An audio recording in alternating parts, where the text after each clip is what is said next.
শেষ ট্রামে দুজনাতে ফাগুনের এক রাতে দেখা হয়ে গেল 3টি বছর পরে।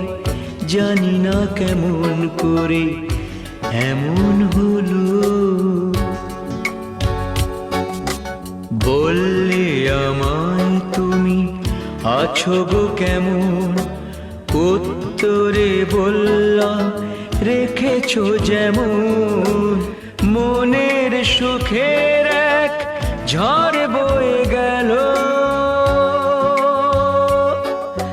শেষ ট্রামে দুজনাতে ফাগুনের এক রাতে দেখা হয়ে গেল 3টি বছর পরে। জানি না কেমন করে এমন হলো।